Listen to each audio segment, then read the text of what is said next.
para perguntas também? Tem. Espera Tá, aí. beleza. Estamos pronto aqui. Deixa eu só pegar aqui o...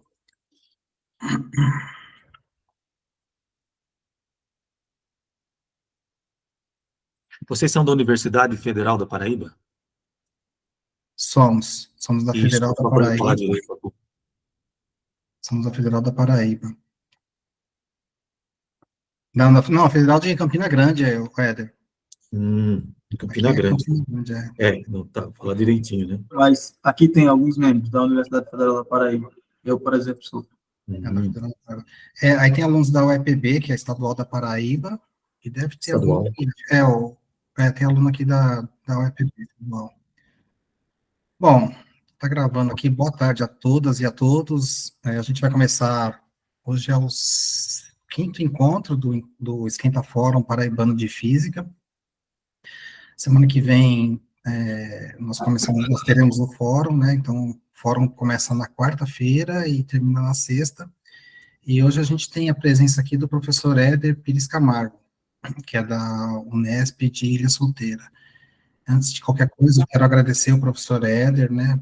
Ele é livre docente em ensino de física pela Universidade Estadual Paulista, Júlio de Mesquita Filho, em Ilha Solteira, né, na cidade de Ilha Solteira. Ele é doutor em educação pela Unicamp, possui graduação em licenciatura em física, em 95, mestrado em educação para a ciência e pós-doutorado pela Universidade Estadual Paulista, pela Unesp, Bauru. É professor associado 3 do Departamento de Física e Química da Unesp de Ilha Solteira. Além disso, ele é credenciado junto ao Programa de Pós-Graduação em Educação para a Ciência da Faculdade de Ciências da Unesp de Bauru. Orienta trabalhos relacionados ao ensino de ciências e à inclusão de alunos público-alvo de educação especial. Na graduação, leciona disciplinas para os cursos de licenciatura em Física, Matemática e Biologia, além de lecionar também para os cursos de Engenharia. Na pós-graduação, leciona disciplinas relacionadas à inclusão de alunos alvo de educação especial. Coordena o grupo de pesquisa Ensino de Ciências em Inclusão Escolar, Ensine.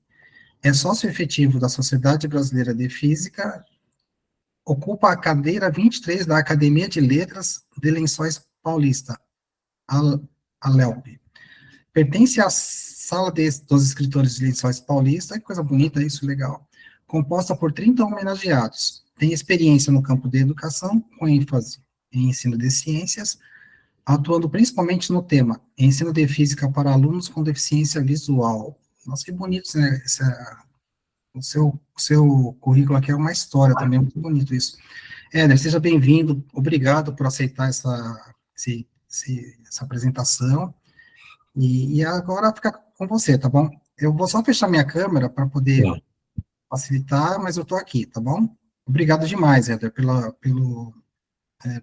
por aceitar participar. Muito obrigado, professor Alexandre. Olá, né? Uma boa tarde a todos, a todas que estão participando agora presencialmente dessa minha apresentação.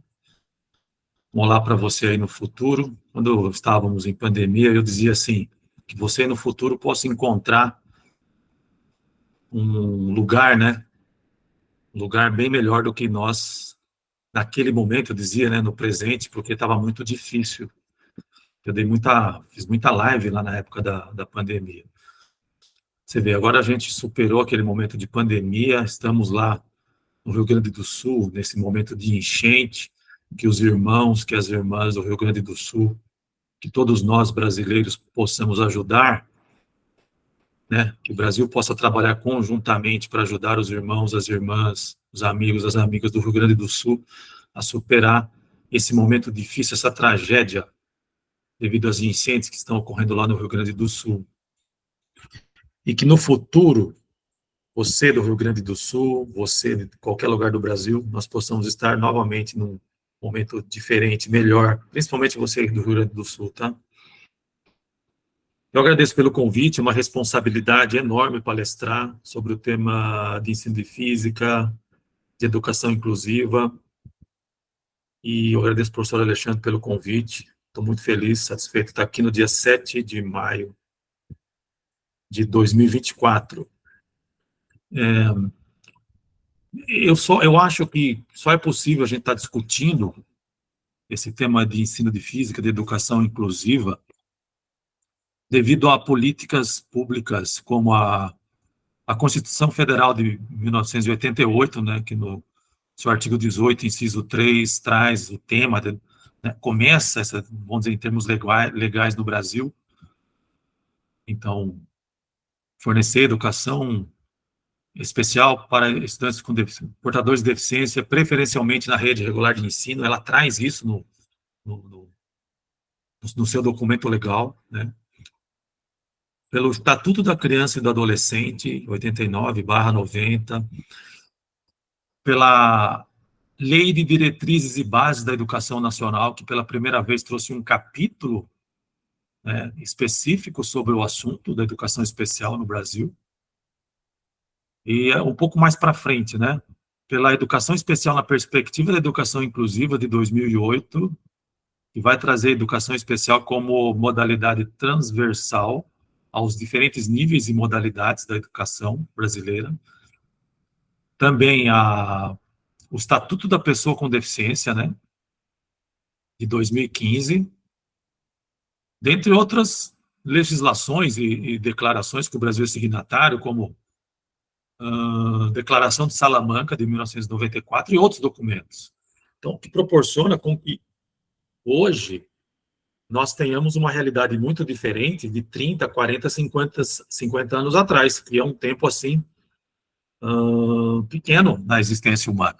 O Romeu Kazumi Sasaki, ele classifica a participação de pessoas com deficiências aqui no Ocidente, em linhas gerais, da seguinte maneira, né? O momento de segregação, onde as pessoas com deficiências eram segregadas, isso antes do século XX, exclusão a partir do século XX até mais ou menos 1970, quando ele coloca o movimento de integração, que é quando as pessoas com deficiência são aceitas dentro dos mais variados setores sociais, como trabalho, escola, mas são as pessoas com deficiências que devem se adaptar a esses mais variados setores. E, mais recentemente, né, a década de 80, 90, a discussão sobre movimento de inclusão, que eu vou discutir daqui a pouco, né? Movimento de inclusão requer ou exige que os ambientes sociais se transformem para receber pessoas com deficiências. Bom, então, dentro disso, eu já destacaria um tema importante dentro de inclusão, que ela é processo. Ela tem metas, mas ela é processo. Ela é processo que devemos atingir, mas dentro dessa meta a ser atingida, ela é um processo. Então, hoje, dentro dessas legislações que eu citei, nós temos pessoas com deficiências adentrando a escola, adentrando ao trabalho, embora tenha que se melhorar muito, mas nós temos esses movimentos. Veja, a minha própria presença enquanto pessoa cega, enquanto professor universitário cego, numa universidade pública, isso talvez no passado fosse mais difícil, mas hoje nós temos. Ainda em proporção, em quantidade pequena, mas isso já começa a se tornar uma realidade. A Unesp vem fazendo um trabalho de inclusão, mais recentemente, em que ela vem identificando e trazendo alunos com deficiência, alunos público-alvo da educação especial para o seu interior. Aqui em Ilha Solteira, por exemplo, nós temos alguns alunos com autismo, alunos com deficiência visual. Em Rio Claro também, nós temos 2 ou 3 alunos com deficiência visual. Alunos estes que no passado, como eu já disse, não participariam dos cursos da Unesp, de cursos de exata, de cursos de humanas. Então, tudo isso tem por base, tem por sustentáculo, políticas como essas que eu já destaquei na minha fala de hoje. Eu tive um problema com o meu computador, estou usando um computador alternativo, por isso eu não vou fazer projeção da minha fala. Tá? Eu vou falar assim, porque esse computador que eu tenho, ele não tem o Word. Eu estudei a minha fala num outro computador, que ele não tem como projetar por meio dele. E eu vou separar minha fala em 3 partes, né? 4 com essa apresentação, depois dessa mais 3. Vou conceitualizar a inclusão para tentar superar a ideia de senso comum que está sobre esse tema. Depois eu vou para a física, falando de acessibilidade para promoção de inclusão em física no contexto de sala de aula. E depois eu vou procurar abordar o comum e o específico para alunos com deficiência visual no ensino de física, para alunos com e sem deficiência visual no ensino de física, tá? Então, vamos lá. Primeiro, a ideia de inclusão. A ideia de inclusão, a inclusão é um conceito polissêmico. Ela navega dentro de uma polissemia, por isso que eu acho que é importante definir inclusão. Então, no senso comum, inclusão vem sendo entendido da seguinte forma: a presença de aluno com deficiência na sala de aula. Então, isso é um senso comum que precisa ser superado. Nesse senso comum, a gente ouve expressões como sala de inclusão, aluno de inclusão. Bom, é preciso superar isso. Superando isso, nós dizemos assim: evidentemente que a presença de uma pessoa com deficiência na sala de aula, ela é uma condição necessária, mas ela é suficiente, mas ela precisa mais do que isso, tá? Vamos superar o senso comum sobre inclusão. Primeiro, inclusão é um conceito que deve se aplicar a contextos sociais, de um lado, e de outro lado, aos grupos humanos que historicamente estiveram segregados desses contextos sociais. Então, aqui nós temos 2 pontos sobre inclusão, né? Primeiro, inclusão deve ser aplicada aos mais variados contextos sociais. Vamos dar nome, então: escola, lazer, trabalho, transporte. E aí vocês podem ir enumerando. Participação na família, constituição de família. E assim nós podemos enumerar os mais variados contextos sociais. A todos os contextos sociais, nós devemos pensar inclusão. Não só ao da escola. O da escola é, sim, um contexto social muito importante para a participação dos grupos que estiveram segregados historicamente. Mas não podemos falar em inclusão somente à escola, circunscrito ao contexto da escola. Não faz sentido pensarmos em inclusão só na escola, se depois aquelas pessoas que estão sendo incluídas nas escolas se verem segregadas em outros setores da vida em sociedade. Então, esse é o primeiro ponto que eu quero destacar. O segundo ponto é que inclusão deve atender aos grupos socialmente excluídos. Então, pessoas com deficiências, pessoas negras, LGBTQIA+, indígenas, mulheres. Fala um pouquinho de mulheres. Hoje em dia, na nossa sociedade, nós temos uma participação social mais efetiva das mulheres, na universidade, no trabalho. Mas veja que isso é resultado de uma conquista histórica do grupo de mulheres. Se nós regressarmos no tempo 100, 150 anos, nós vamos notar que as mulheres não tinham uma participação efetiva na sociedade como as mulheres possuem hoje. Isto é o resultado, hoje, de uma conquista social feminina. Veja que, recentemente, o ano passado, o Congresso Nacional aprovou uma lei da paridade salarial entre homens e mulheres, não só no setor público, mas como no privado. Veja como não havia isso em termos legais no Brasil.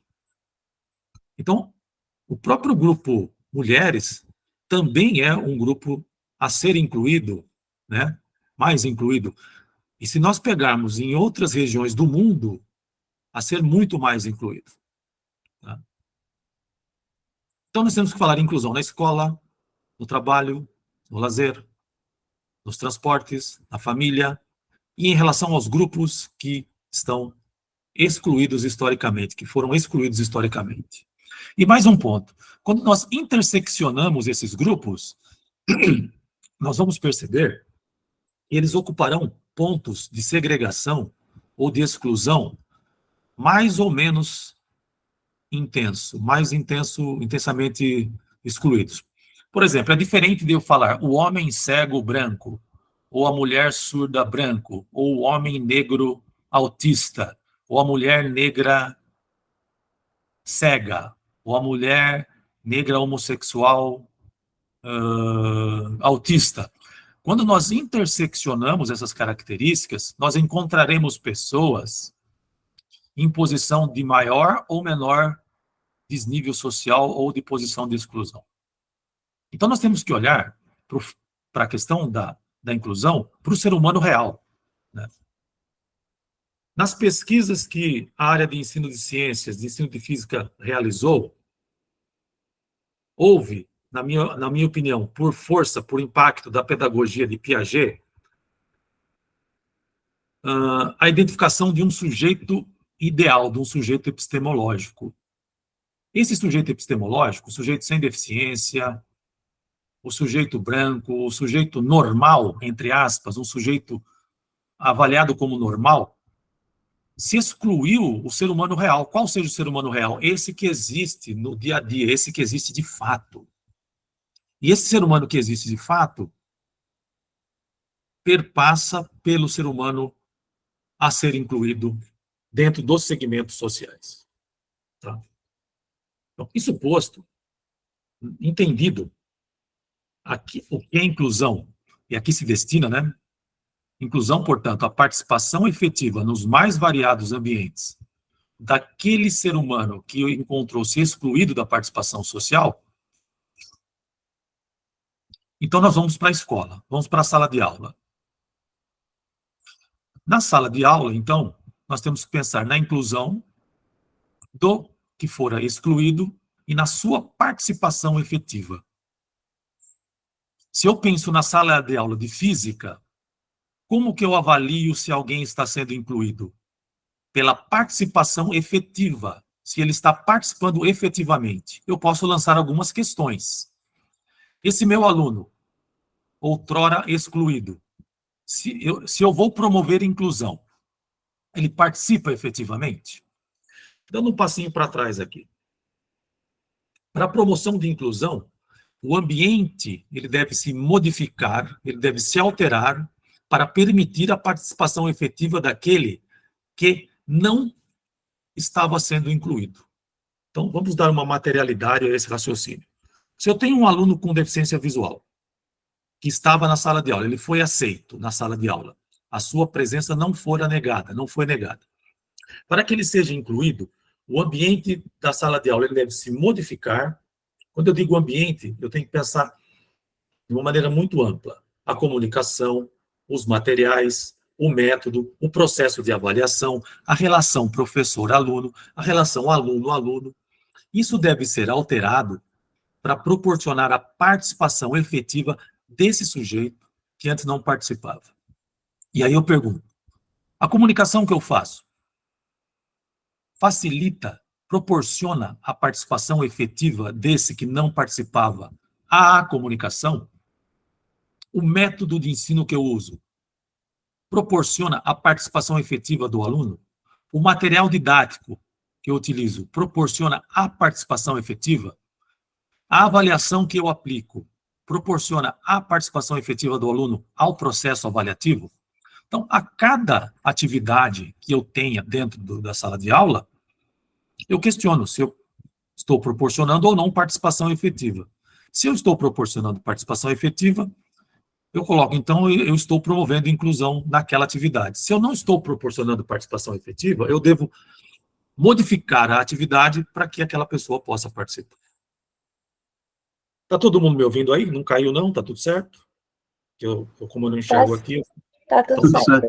Então, esse é o primeiro ponto, definir inclusão enquanto um modelo social, definir inclusão em relação a quem se aplica a inclusão, aqueles excluídos, né?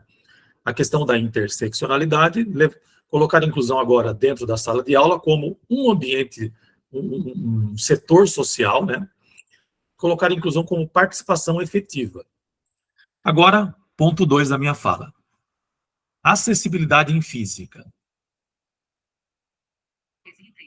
Como que eu compreendo física? Vamos lá.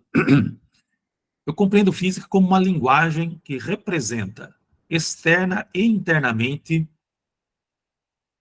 fenômenos físicos, né? Então, veja, nessa perspectiva de física como linguagem, eu compreendo que a física é uma construção social, uma construção histórica e social, que representa fenômenos. Então, nessa perspectiva, eu tento fugir do aspecto empírico e entende que a física está lá na natureza, e que basta ao homem e mulheres, ou seja, ao físico, captá-la, e descobri-la por observação. A observação, ela é um processo importante na investigação de física. Mas a física não é uma entidade que esteja na natureza. A física é algo que representa a natureza, uma representação. Fica melhor assim. E como representação, ela vai se constituir numa linguagem. Numa linguagem. E da maneira que eu compreendo a física, claro que isso não é uma invenção minha, isso é parte de estudos. Poderia citar aqui o Vygotsky, poderia citar aqui autores do ensino de ciências como Gil Pérez, como Mortimer e tantos outros. Ela se constitui como uma linguagem tripla, uma tripla linguagem. O professor Marco Antônio Moreira. Essa questão da tripla linguagem é assim. Eu vou fazer um desenho aqui, estou fazendo um desenho estou fazendo no ar o desenho de um triângulo, né? Um triângulo. Numa das pontas do triângulo, esse triângulo está representando essa tripla linguagem. Numa das pontas do triângulo, nós colocamos a língua. Então, a língua é um lado dessa tripla linguagem. Então, nós falamos física, nós pensamos física, nós representamos física por meio de uma língua, como, por exemplo, a língua portuguesa. Então, nós dizemos a força, o calor, a temperatura, a massa. Nós criamos expressões com uma língua, a língua portuguesa, ou a língua inglesa, ou a língua alemã. E como o professor Alexandre estava falando, né, quando você muda a língua, você muda o jeito de pensar. Isso é verdade. Nem vou entrar nesse aspecto aqui, porque não vai dar tempo. Mas uma das estruturas linguísticas que nós usamos para representar a física é a língua. Na outra ponta do triângulo, aqui embaixo, nós temos a matemática. A matemática é uma estrutura linguística muito importante para representar a física. E é uma estrutura muito sintética que nós usamos. Então, nós temos as expressões matemáticas, nós temos os gráficos matemáticos, né? A segunda lei de Newton, as equações de Maxwell, as equações da termodinâmica, as leis da termodinâmica. Nós temos, então, as equações que são usadas para a representação de física. E a terceira ponta aqui do triângulo, nós temos aquilo que o professor Marco Antônio Moreira chama de modelos conceituais. Modelos conceituais para o professor Marco Antônio Moreira, trocando em miúdos, né, é aquilo que quando nós abrimos o livro de física, nós encontramos que são aquilo, por exemplo, a representação de um átomo. Então, por exemplo, a representação do átomo de Rutherford, a representação de um modelo de onda eletromagnética, a representação de luz como partícula, como fóton, a representação, vamos para a biologia, por exemplo, a representação, porque eu aplico esse modelo também para ciências em geral, né? Se eu falo assim, o coronavírus, a célula. Então, nós temos ali a representação de modelos, de desenhos, que nos permitem pensar acerca desse objeto que estamos chamando de física. Então, suposto, eu diria para vocês, a física como uma tripla linguagem, né, uma linguagem formada por língua, matemática e modelos conceituais, pelo qual eu vou representar externamente, para fora de mim, e internamente, no plano do meu pensamento. Quando eu penso física por meio dessa linguagem tripla, por meio dessas três estruturas: língua, matemática e modelos conceituais. Vamos colocar uma condição de aprendizado de física para qualquer pessoa. Para que uma pessoa possa aprender física, é necessário que esta tripla linguagem esteja acessível a ela. Porque a aprendizagem, ela vai passar por um processo de internalização dessa tripla linguagem, né? Dê uma linguagem. Quer dizer, o sujeito vai aprender a partir do momento que ele possa internalizar essa linguagem, né? É claro que não vai internalizar ao pé da letra, ele vai se apropriar dessa tripla linguagem no processo de ensino e aprendizagem, observando as explicações do professor, interagindo com experimentos, discutindo em sala de aula com seus colegas, resolvendo exercícios, problemas, enfim, passando pelo processo de ensino e aprendizagem. Mas aquilo que está num processo extrapsíquico vai se transformar num processo intrapsíquico. Ele vai internalizar a linguagem, a tripla linguagem. Bom, se no processo de aprendizado ele vai internalizar essa tripla linguagem, que inicialmente está externo e posteriormente inicialmente é uma representação externa e posteriormente vai se transformar numa representação interna.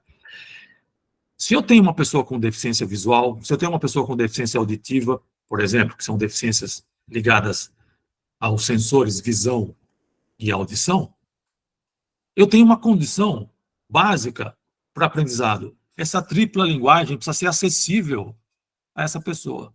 Precisa ser acessível. Porque senão a pessoa não tem as mínimas condições de internalização dessa linguagem. Tá?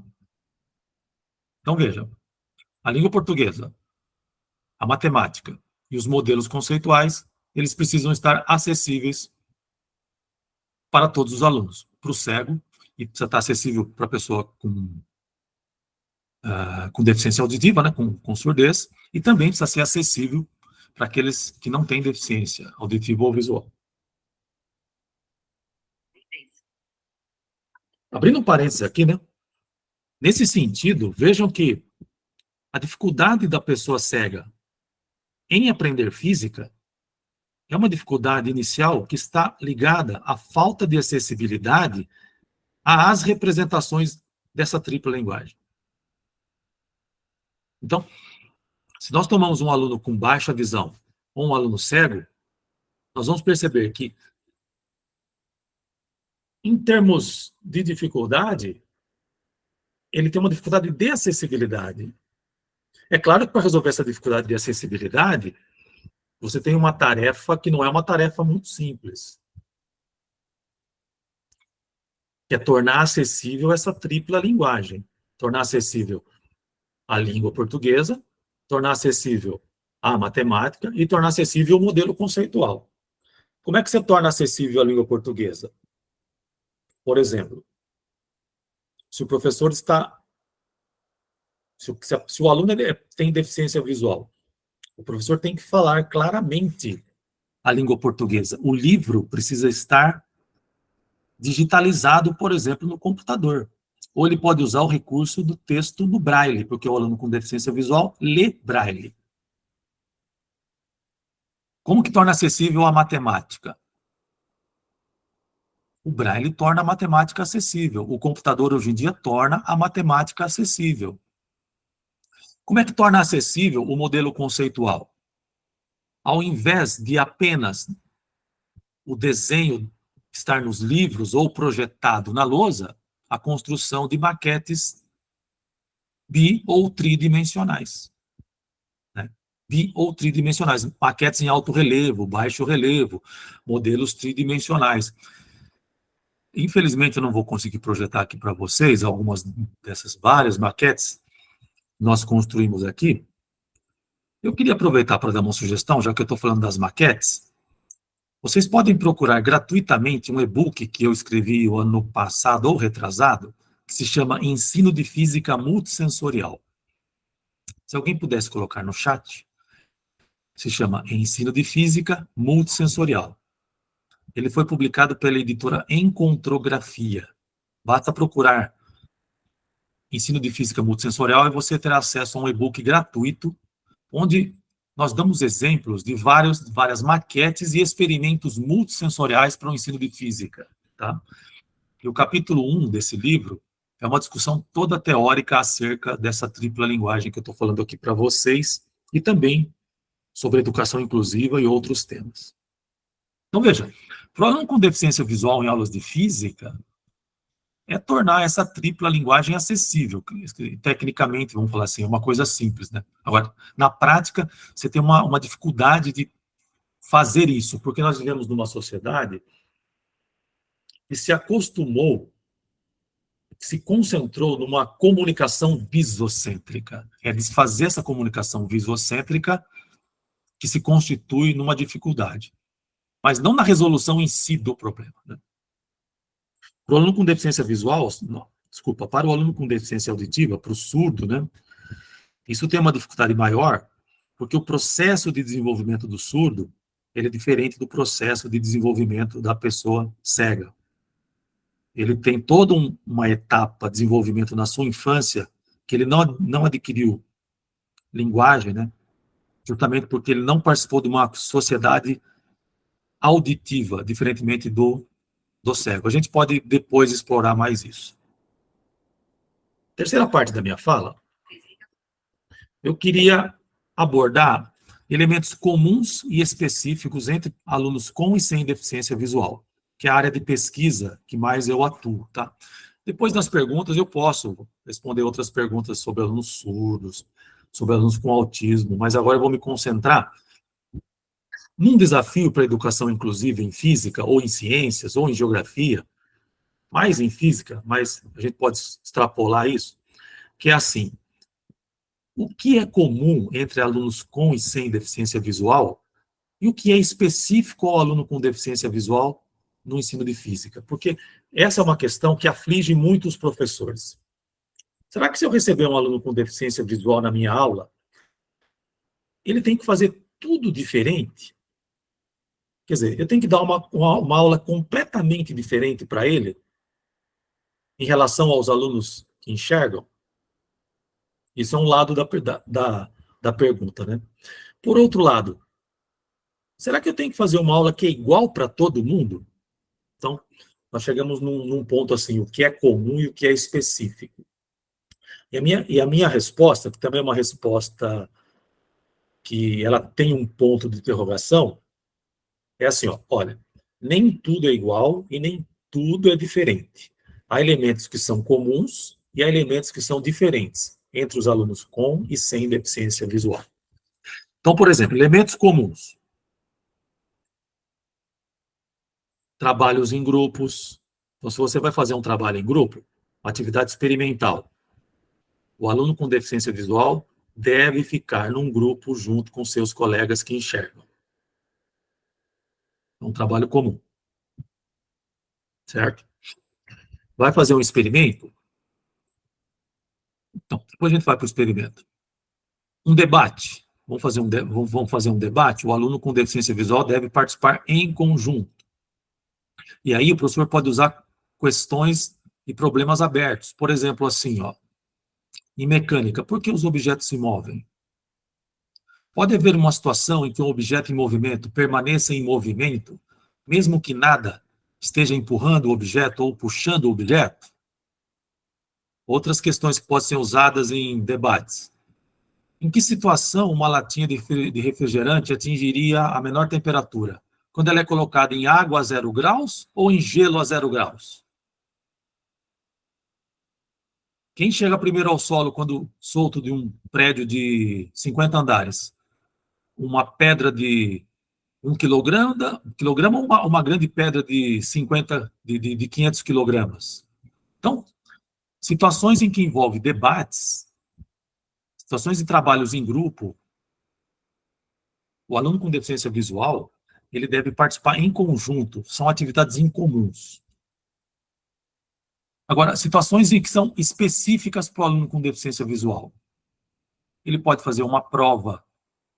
A prova dele pode durar um tempo a mais. Aliás, isso é legal, né? Porque é uma coisa de lei, porque ele pode ter um ritmo diferente, ele pode escrever mais diferente, ele pode escrever mais lentamente, ele pode fazer essa avaliação num outro horário, ele pode fazer a avaliação escrita no braille.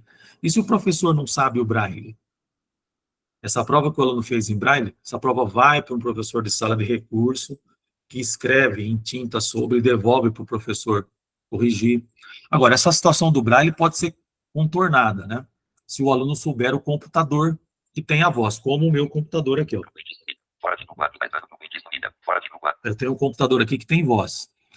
Nesse caso, o aluno poderia escrever a prova no computador, entregar a resposta para o professor num pendrive, ou imprimir a prova. Hoje em dia tem até um equipamento chamado linha Braille, mas a linha Braille aqui acho que não ia funcionar, porque o professor não sabe o Braille, né? Mas o aluno poderia escrever a prova no computador, mandar imprimir, e o professor corrige a prova. Poderia fazer num outro horário. Eu vou dar alguns exemplos de como eu fazia quando eu era aluno de física. Eu fazia a prova num outro horário, eu ainda tinha uma visão que eu conseguia escrever na lousa. O professor fazia as perguntas para mim, eu respondia as perguntas na lousa, e o professor copiava a resposta. Isso vai depender muito da característica que o aluno tem de visão. Porque, às vezes, o aluno tem ainda um resto visual que ele consegue escrever na lousa, ele consegue escrever grande a tinta no papel, né? E hoje nós temos equipamentos, softwares, né? Vídeos ampliadores, às vezes o aluno tem uma baixa visão, ele consegue colocar um vídeo ampliador, né? Então, essas são atividades que o aluno faz que são diferentes dos colegas videntes. O que eu queria dizer aqui com isso, nessa parte, é assim, que não deve se avaliar o aluno com deficiência visual ou tudo pelo princípio da igualdade ou tudo pelo princípio da diferença. É preciso avaliar pelo princípio da equidade. Ou seja, quando é que nós vamos tratar os alunos iguais e quando é que nós vamos tratar os alunos diferentes para não promover discriminação. Tá?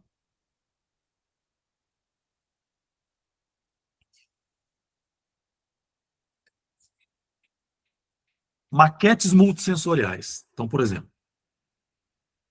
maquetes multissensoriais são materiais específicos do aluno com deficiência visual ou são materiais comuns entre alunos com e sem deficiência visual?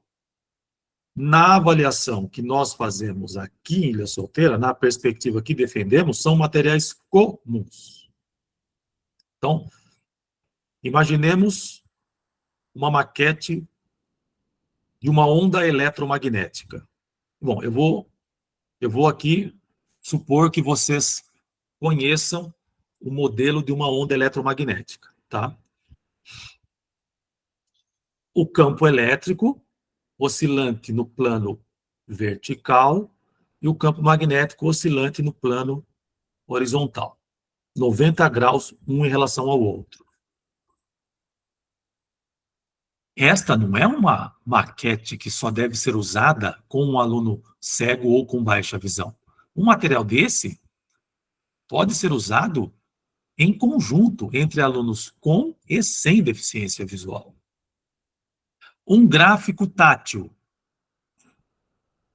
é uma especificidade do aluno com deficiência visual? Na perspectiva em que trabalhamos aqui, não. É um material comum entre alunos com e sem deficiência visual. Um gráfico tátil de uma parábola, um gráfico tátil de uma hipérbole, um gráfico tátil de uma elipse. Aliás, eu vou reformular, tátil visual.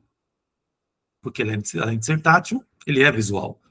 Ele cria um canal de comunicação entre esses alunos, entre o professor e o aluno. Agora, dependendo do paradigma que se adota, o aluno com deficiência visual vai ficar usando lá num cantinho da sala, né, separadamente. Então, isso depende do paradigma que se utiliza. Né? Então, volto no que eu estava falando. Né? Há atividades que são específicas entre os alunos e há atividades que são comuns entre os alunos. Tá? É necessário saber avaliar isso para não se promover exclusão. Tá? Bom, eu estou finalizando a minha fala e vou deixar para que vocês possam fazer questões. Eu queria finalizar divulgando 3 livros aqui que eu tenho para vocês. Bom, o primeiro livro chama-se Estrangeiro, que é uma autobiografia. Esse livro aqui é um livro diferente dos outros livros que eu tenho escrito, que é um romance autobiográfico, tá? Aqui eu conto várias particularidades, como é que foi meu processo de ensino na universidade, também no nível médio, na educação, no ensino fundamental. Tá? Então, é um livro pessoal. tá? É um livro de contos e de romances autobiográficos, tá? Quem tiver interesse nele, basta me escrever no meu e-mail. Se alguém puder pôr meu e-mail aí no chat, é eder.camargo@unesp.br. Vou repetir, eder.camargo@unesp.br, tá? Só me mandar o e-mail que ele custa R$ 50, tá bom? Outro livro aqui, ó. Ensino de Ciências aos alunos público-alvo da educação especial. Pesquisas de ensino de física, química, biologia e astronomia. Esse livro já é um livro onde eu relato aqui as pesquisas do grupo Ensino de Ciências e Inclusão Escolar. É um livro de 2021, que saiu pela coleção Educação para Ciências, lá da Unesp de Bauru.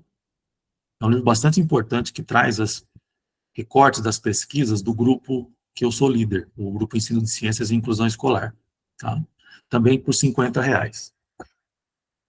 E tem aqui o livro Saberes Docentes para a Inclusão do Aluno com Deficiência Visual em Aulas de Física, que já é um livro mais antigo, e eu vou fazer uma promoção.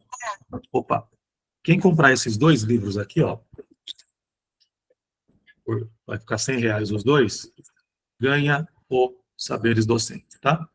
Faça essa promoção. Era isso, então, acho que o meu tempo já deu. Eu fico aqui à disposição de vocês para perguntas. Muito obrigado. Éder, obrigado demais, assim, pela exposição. Eu vou te mandar um e-mail pedindo o nome dos livros aí para poder divulgar também, tá? Tá certo. E o André, eu quero agradecer o André. O André colocou aqui o seu e-mail no chat aqui. Aí nós temos 2 perguntas e tem a Jéssica que levantou a mão para perguntar de forma mais diretiva. Jéssica, quer abrir a câmera para perguntar? Não, professor. Primeiramente, eu quero agradecer. Sua palestra foi muito especial, principalmente para mim, e sei que para o pessoal também. Uma das coisas que eu quero deixar aqui é que o senhor é referência no meu TCC que eu estou construindo, né? Então, suas palavras, todo o seu conhecimento sobre esse assunto é de suma importância. Então, eu já estou nervosa. Eu vou querer, sim, os seus livros, vou, inclusive, mandar e-mail para o senhor, e, de toda forma, eu agradeço pela sua possibilidade de vir trazer esse conhecimento para a gente, que é algo muito importante para a nossa sociedade como um todo. Obrigado, minha querida. Quando você terminar o seu TCC, você me manda, que eu vou querer tê-lo. E aí o livro, você me escreve, eu te passo o meu Pix. Tá? Pronto, tá certo. Aí a gente se comunica. Obrigada, viu? Parabéns pelo seu trabalho. Obrigada. Legal. Marcos Leodoro da UFPB.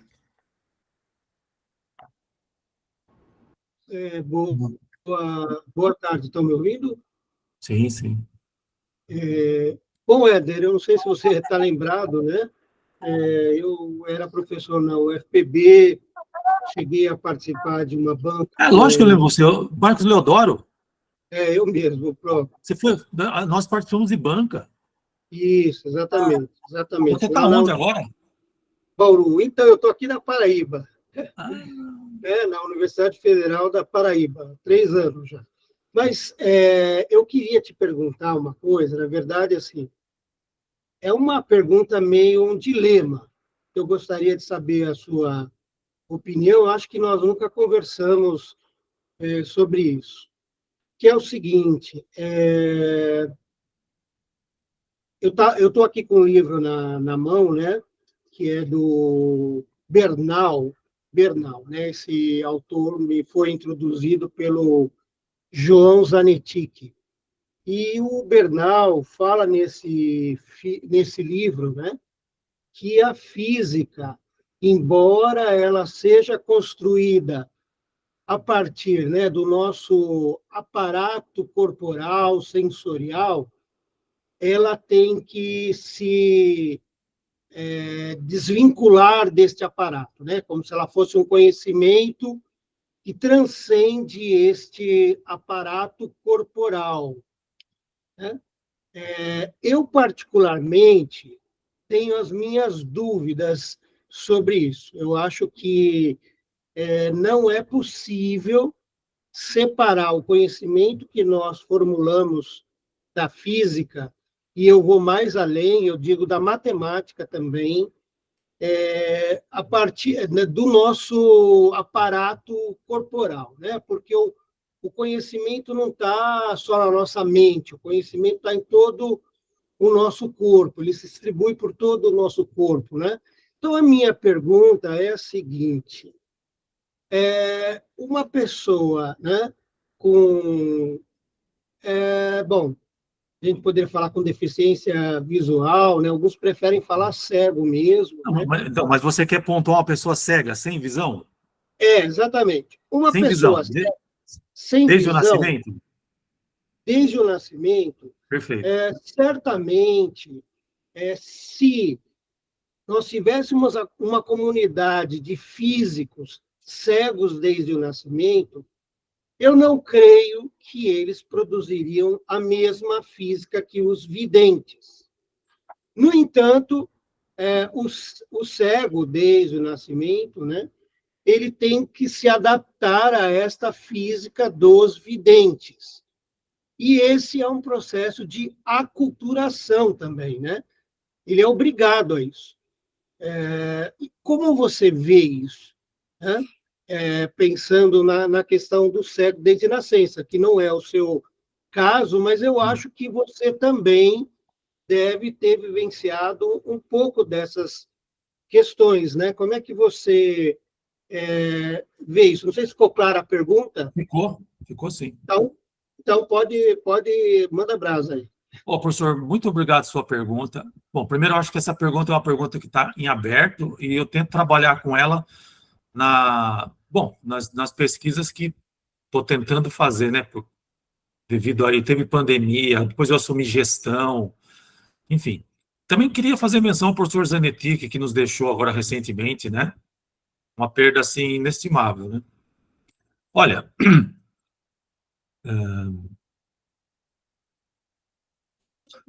a questão, veja, eu desligar aqui. O celular meu aqui falou, perdi a... Você tem o cego de nascimento. O Vygotsky trabalha essa questão com o cego de nascimento. E ele fala que se houvesse uma comunidade só de cegos, nós teríamos uma construção de um ser humano diferente. Porque a questão é a apropriação da linguagem, né? É a apropriação da linguagem. Existe uma linguagem que no nosso mundo é uma linguagem que tem um impacto da visão muito grande, e o cego, quando nasce nesse mundo, você tem um cego, ele nasce numa sociedade que usa bastante a visão. Ele se apropria dessa linguagem, né? Aliás, o desenvolvimento do cego se dá pela superação das dificuldades impostas pela cultura de videntes, né? Então, da superação dessas dificuldades vai se dar o desenvolvimento positivo e negativo do cego, as duas coisas, né? Então, a superação das dificuldades resulta na supercompensação, quer dizer, a formação de uma personalidade de supervalor,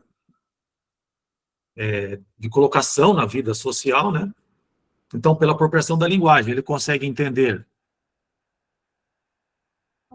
questões de forma, os conceitos, entende? Agora, e aí tem um ponto que você está falando, essa relação da física com o objeto, né? Então, ele se apropria do conceito, né? Então, você fala copo, árvore, a gente consegue falar dessas coisas mesmo na ausência deles, né? Que é a abstração do conceito, né? Então, por exemplo, o cego, como é que ele vai se apropriando disso? Em algum momento ele põe a mão no copo, por exemplo, cavalo. O cavalo, a visão, ela é sintética, né? A pessoa que enxerga, ela vê de longe um cavalo cavalo fica até assim. Por exemplo, a lua, como que a lua cabe dentro do olho, né? A lua é enorme, mas ela está bem distante. De alguma forma, você tem que tocar um objeto representante da lua, tocar um cavalinho, você pega um modelo de um cavalo, né? E depois você pode até subir num cavalo, tocar, para você ir formando aquelas representações na mente, mas depois você cria uma representação você cria uma representação através da linguagem, o cavalo, o gato, em contato com essa cultura de videntes. Se você tivesse uma sociedade só de cegos, você teria uma sociedade diferente, né?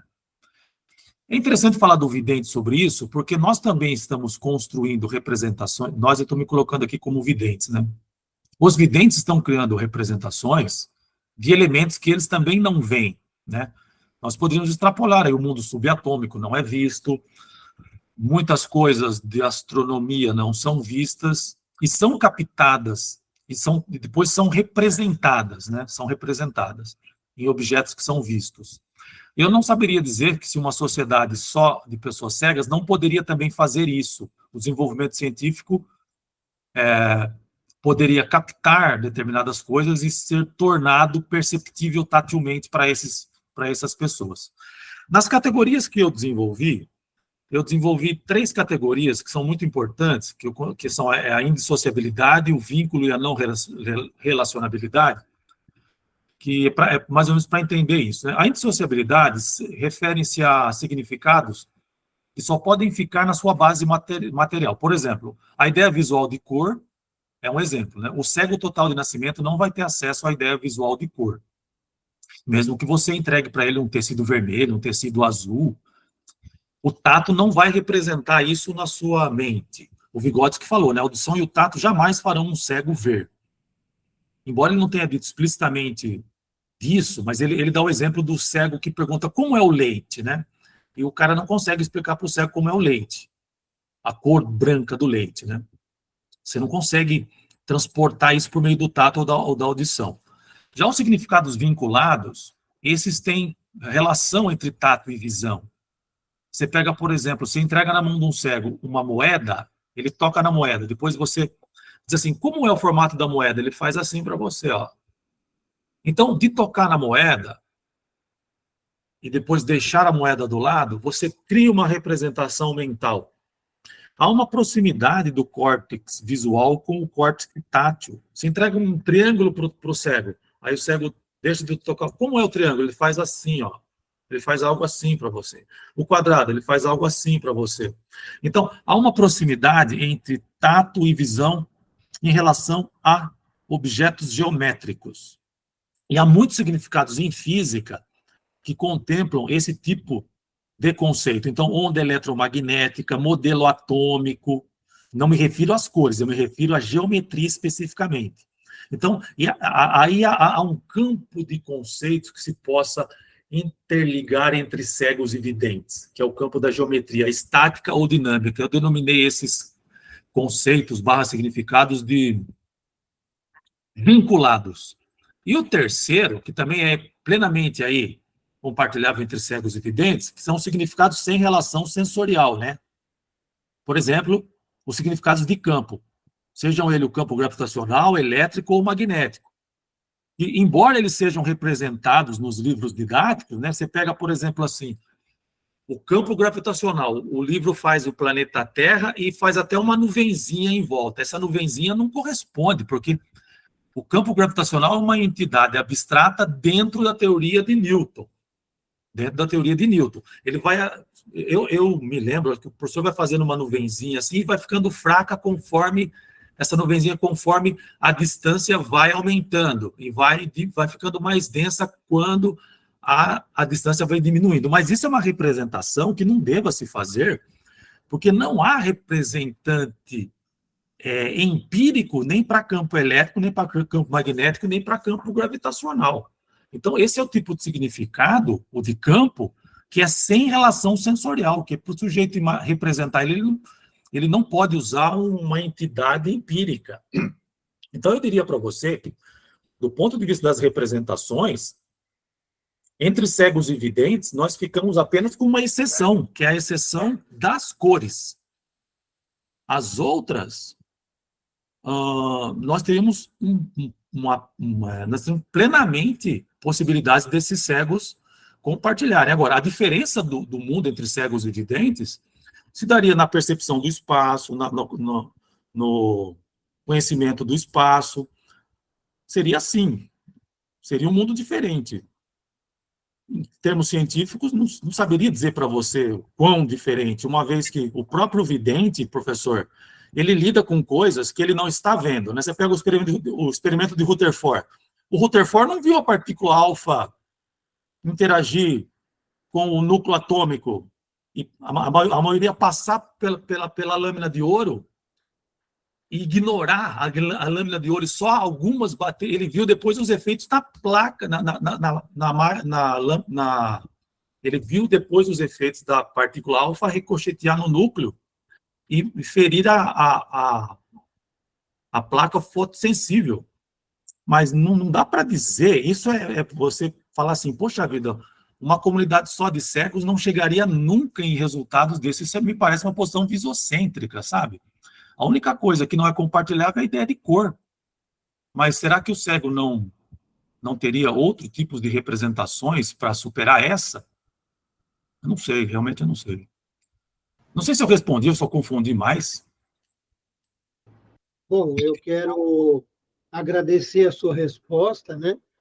Que eu acho que foi muito satisfatória, assim, no sentido de fazer a gente olhar para outras questões e ver a complexidade dessa realidade, né?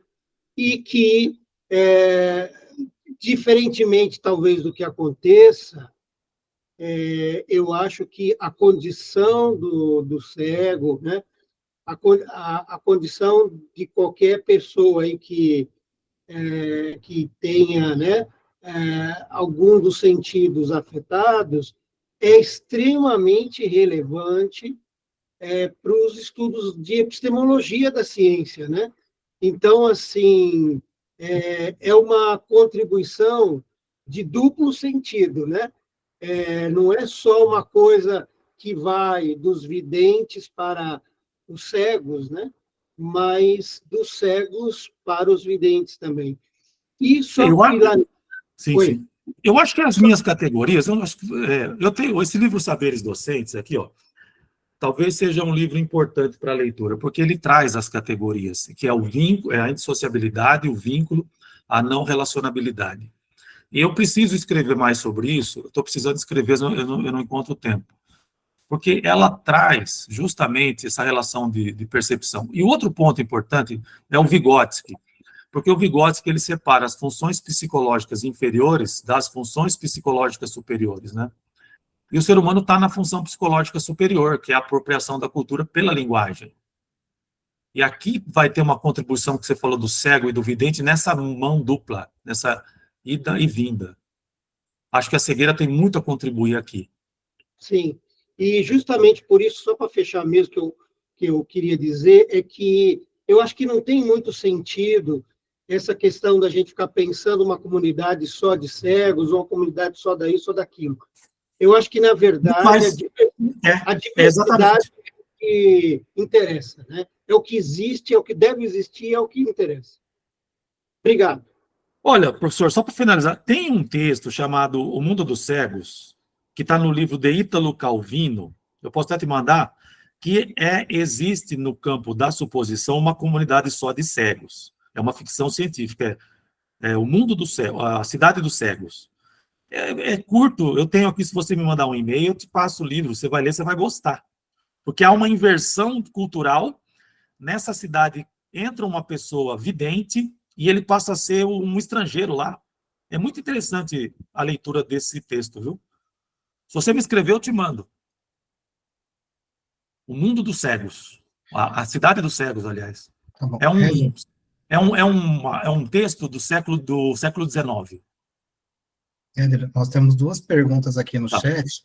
Aí o André queria fazer na verdade, ele coloca uma pergunta no chat, mas ele levantou o braço ali para fazer a pergunta verbalmente, até seria melhor ele fazer verbalmente. Quer fazer a pergunta, André?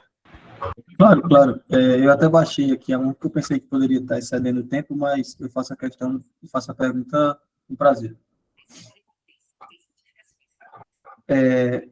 Professor, primeiramente, assim como todos, agradecer a sua palestra, extremamente, além de motivacional, necessária, né? Para todos nós que atuamos como professor, a gente ter essa perspectiva de inclusão. Isso aí é uma coisa essencial para todos nós. E aí eu fiquei apegado no momento em que você colocou essa tríade do ensino, né? Essa questão da linguagem, a matemática e a parte gráfica, né? E aí eu pensei assim, até que ponto o manuseio dessas três vertentes ele se torna comum para a gente ensinar de forma inclusiva. Existe um padrão em que eu manuseio esses três pilares, ou eu preciso priorizar cada um, dependendo da situação em que eu esteja? É a linguagem, como eu compreendo a linguagem, né? Então, a física compreende ela como uma representação e uma linguagem que representa tanto interna, externa, quanto internamente. Então,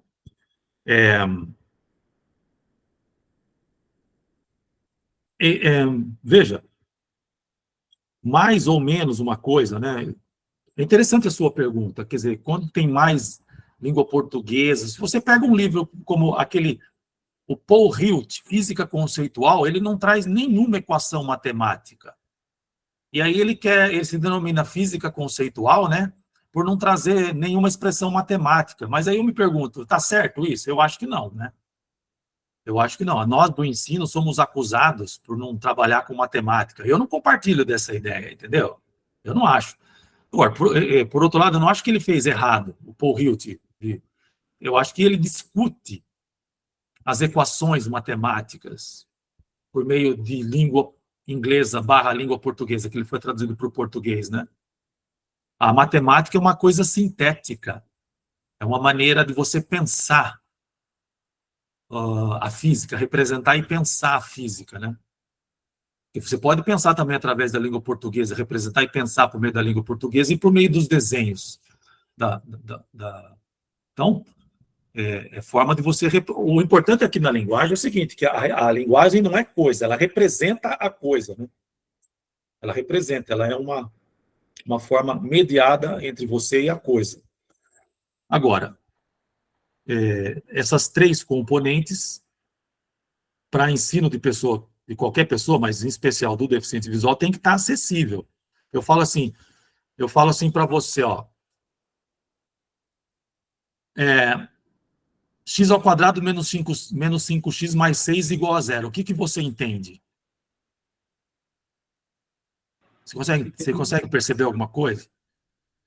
Eu falo assim para você, ó. Eu falo assim, x ao quadrado mais y ao quadrado igual a 4. Você consegue perceber? Você consegue entender alguma coisa? Sim. O que é x ao quadrado mais y ao quadrado igual a 4? Consigo associar a circunferência, né? Associar... Isso. Então, há uma circunferência de raio 2. Raio 2. De raio 2, no centro, eu acho. Então, x ao quadrado menos 5x mais 6 igual a zero. É uma parábola com cavidade para cima, passando no 3 e no 2. Então, perfeito. Dependendo do... Você vê, mas não estou desenhando parábola. Estou falando uma parábola, olha a língua portuguesa, uma parábola com concavidade para cima de raízes 2 e 3. A concavidade para cima, né? Porque o A é positivo. Então, você veja só como que eu estou usando a tripla linguagem. Então, são maneiras... perfeitamente. São maneiras de você representar o objeto. Não entendi, fala de novo. Entendi perfeitamente. Você representa das três formas, né? E aí todas estão vinculadas, né? Todas estão associadas àquilo lá. Então, como eu imagino a física, essa tripla linguagem. E para a pessoa aprender, ela tem que ter acesso a isso. Acesso porque ela tem que internalizar essa tripla linguagem. Você pega uma onda eletromagnética, né? Sai das equações de Maxwell. Você tem matematicamente, mas não, quando você abre um livro de física, você tem essas três entidades aí. Você tem argumentação na língua portuguesa, na matemática e no modelo conceitual. para qualquer pessoa aprender, ela tem que primeiro ter acesso, e depois, pela mediação do professor, do ensino, né, ela vai se apropriando dessa tripla linguagem. O cego não é diferente, ele não faz parte de uma coisa excepcional. Para ele aprender, ele tem que ter acesso.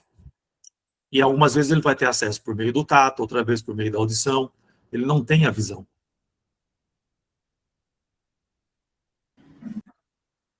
Perfeito, professor. Muito obrigado pela resposta, tá? Respondeu divinamente. Éder, tem uma pergunta aqui. Rapaz, essa é muito rico, né? Essa sua apresentação está sendo muito rica. Tiago da Silva. Eu não sei também se o Tiago quer fazer a pergunta verbalmente, ou se eu vou ler aqui, se ele quiser complementar. Então, ele escreve assim: já que comentou a respeito das concepções do senso comum, a respeito da inclusão, existe muito ainda essa compreensão de que a inclusão está embasada na igualdade.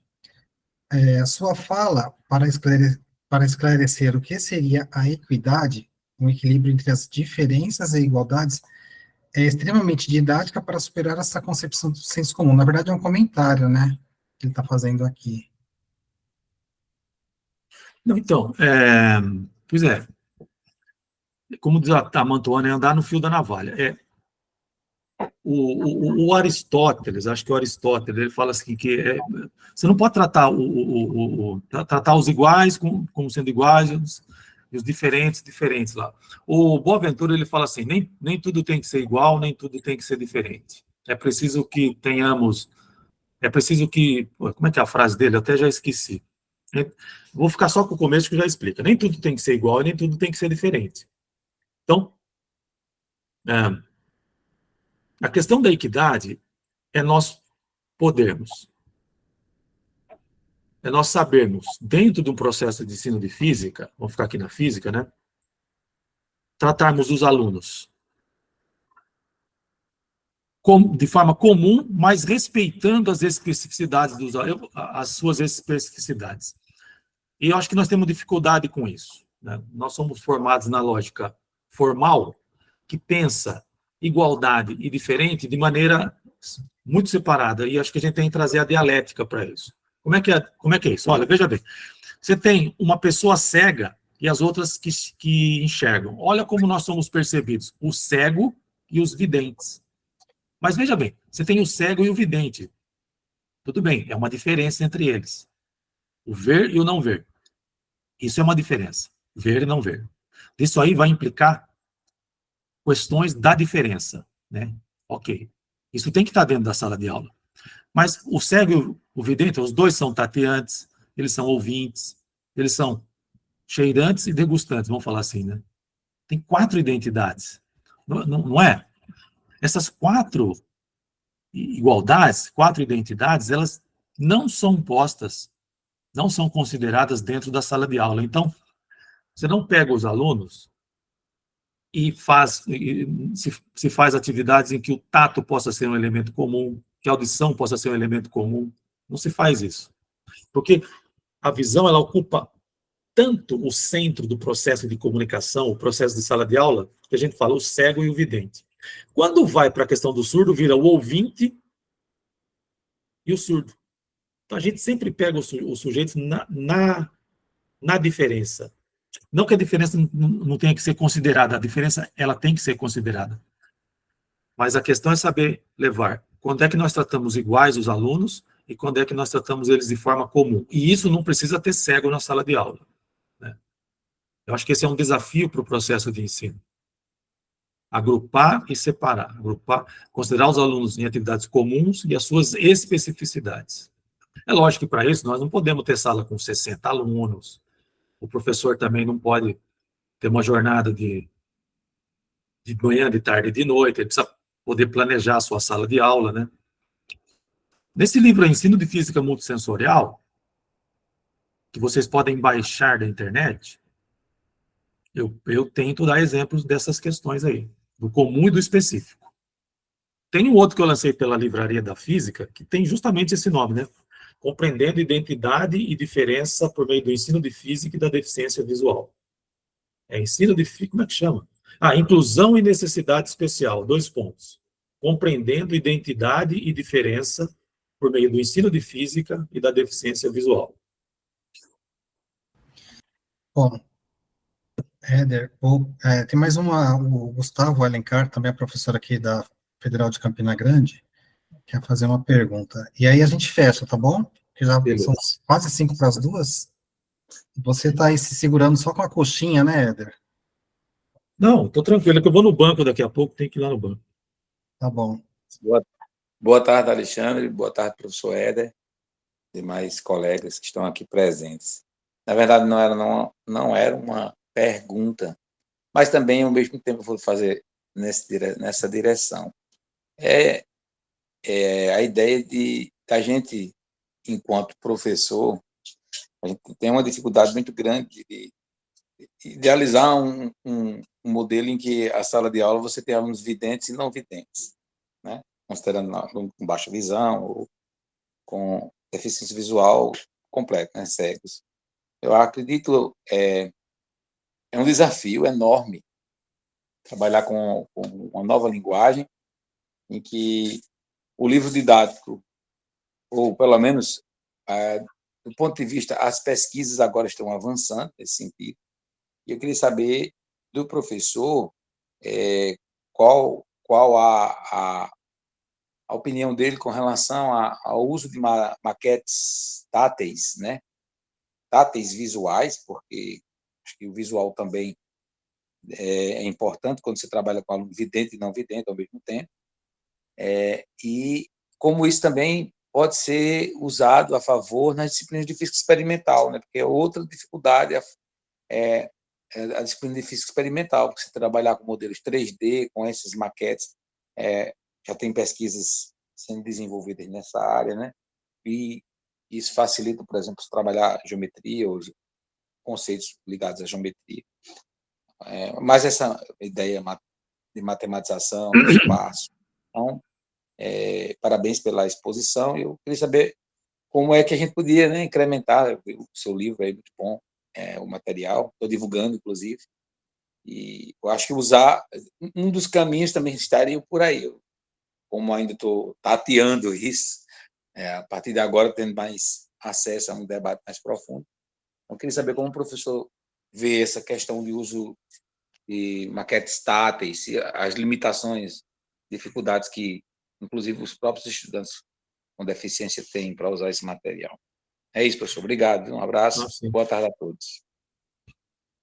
Eu acho que a maquete tátil visual ela é uma excelente alternativa para a comunicação desses significados, né? Que eu denominei de modelos, né? Que contêm significados vinculados a representações tátil visuais, né? Que são esses conceitos de significados geométricos. Então, você tem, por exemplo, você vai trabalhar a onda eletromagnética, por exemplo. Vamos ficar nessa existem vários. Então, uma onda eletromagnética é uma representação tridimensional. Embora a gente saiba que bom, não vamos ficar nisso para não aprofundar demais. Mas, quando você pega um livro, você pega lá, vetor de Poynting, por exemplo. Vetor de Poynting. Quando você vai fazer a regra da mão direita, estende os dedos sobre a direção de propagação do campo elétrico e gira o campo magnético, para onde o dedo aponta é a direção de propagação da onda. Então, olha como ela facilita. Esse é um conceito tridimensional. Agora, o professor projeta na lousa, a lousa é plana, o livro é plano. Então, há uma obsessão pela questão visocêntrica. Há alunos que não conseguem perceber o objeto tridimensional projetado na lousa, projetado no livro. Né? Hoje em dia, com os modelos atômicos de orbitais, né? Por que não imprimir isso? Antigamente eram peças caras, hoje você pode imprimir na impressora 3D. Você cria canais de comunicação entre o professor, que, no meu caso, eu vou falar, o professor cego, eu dou aula às vezes dou aula desses conceitos, nós temos aqui a impressora 3D. Deixa eu falar um negócio, eu vou começar a escrever um livro, em que nós vamos colocar no corpo do livro os links para que qualquer um possa baixar e imprimir, né? Então eu tenho assim umas pedras que tá lá no laboratório. em que eu coloco na lousa e já está assim, eu vou dando aula e vou pondo a mão naquelas representações, da projeção do o peso na componente Y, na componente X, o gráfico de calor por temperatura. Então, para mim que tenho deficiência visual, é assim, é a solução que surgiu, né? E eu vou de carteira em carteira, mostro para o aluno, assim, vem em carteira do aluno, aluno, note aqui, pego a mão do aluno, ponho na projeção em 3D. Sabe, essa foi a solução para mim, aqui enquanto professor, né? Quando eu era aluno, há 30 anos atrás, eu levantava, ia lá na lousa, enfiava a cara dentro da lousa, assim, para ver os desenhos, né? Ainda tinha uma visão periférica que dava para fazer isso. Então, eu sou totalmente favorável a isso aí, entendeu? Totalmente favorável, porque cria canal de comunicação e, como eu falei, cria acessibilidade entre a tripla linguagem e a pessoa que não tem visão. Como você falou, com a impressora 3D agora, com a popularização da impressora 3D e daquela máquina que corta laser, a cortadora laser, você faz coisas extraordinárias. E mapas, então. Nós temos aqui convênio com o Instituto Federal e eles estão fazendo mapas táteis. Estão ganhando prêmios com mapas táteis. Então, os conceitos cujos significados são vinculados, ou seja, que compartilham as representações visuais e táteis, podem ser construídos de maneira tátil-visuais. E aí você comunica significados entre cegos e videntes. Então, quer dizer, teoricamente está resolvido. A questão é fazer na prática, né? Mas com a impressora 3D, hoje em dia você resolveu esse problema, né? Então, da minha parte, vamos dizer assim, o problema que eu tinha para ensinar agora está todo se resolvendo. Só para fechar, a professora Mirleide tinha levantado a mão, agora é a última. Mirleide.